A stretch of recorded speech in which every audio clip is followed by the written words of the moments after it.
আসসালামু আলাইকুম। ওয়ালাইকুম সালাম। কি নাম আপু? নাম জি। নার্গিস আক্তার।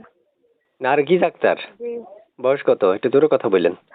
বয়স কত আপু? বয়সটা 18 বছর 18 বছর। বিয়ে হইছে? না বিয়ে শাদী হয়নি। আপু একটু দ্রুত উত্তর দিয়েন যাতে দর্শক আমার ক্লিয়ারলি শুনতে পারে। সেক্ষেত্রে জানতে চাচ্ছি যে আপনি আগে বিয়ে শাদী হয়েছিল? জি না ভাইয়া বিয়ে শাদী হয়নি। আচ্ছা। এখন কেমন বয়সী মনের মানুষের জন্য?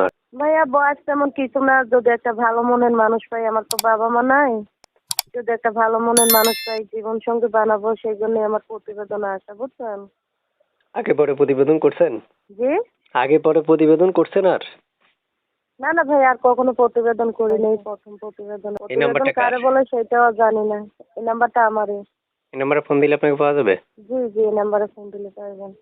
প্রিয় দর্শক শুনতে পেরেছেন, আপনারা চাইলে তার সাথে যোগাযোগ করতে পারবেন, স্ক্রিনে দেওয়া নাম্বার থাকবে। একটা কথা বলে রাখি, যারা এখনো সাবস্ক্রাইব করেননি তারা সাবস্ক্রাইব করে রাখবেন, কমেন্ট করে যাবেন আমাদের চ্যানেলের এবং কমেন্ট বক্সে অবশ্যই কে কোথায় থেকে দেখছেন। শুরু থেকে শেষ পর্যন্ত ভিডিওটা দেখার আহ্বান করছি। আপু শুনতে চাই, আপনার দেশের বাড়ি কোথায়? ভাই আমার দেশের বাড়িটা দক্ষিণ হাতে। ওখানেই থাকেন? জি নিজের বাড়িতেই থাকি, নিজের বাড়ি আছে, বাবা মা নাই, ছোট একটা ভাই আছে। কি করেন আপনি? ভাই আমি একটা সেলাই মেশিনের কাজ করতাম তো, হুম। এখন বর্তমানে একটা বাসা বাড়িতে কাজ করতেছি। এখন বর্তমানে বাসা বাড়িতে কাজ করেন? জি। আচ্ছা। তো এই নাম্বারটা আমি দর্শকদেরকে দিয়ে দিব? জি ভাইয়া দর্শক ভাইদেরকে দিয়ে দেন নাম্বারটা। দর্শক আপনারা চাইলে তার সাথে যোগাযোগ করতে পারবেন স্ক্রিনে দেওয়া নাম্বারে। মনে রাখবেন স্ক্রিনে দেওয়া নাম্বার ভিত্তিতে ছাড়া অন্য কোথাও ফোন করা যাবে না। এবং এই নাম্বারে ফোন করলে আপনারা অবশ্যই তার সাথে কথা বলতে পারবেন বা উনি কল রিসিভ করবে। আপনি কল রিসিভ করবেন না কেটে দিবেন কোনটা? না ভাইয়া সবাই ফোনই রিসিভ করবো, ফোন কেটে দেবো কেন? সত্যি রিসিভ করবেন? জি সত্যি রিসিভ করবো। সত্যি তো?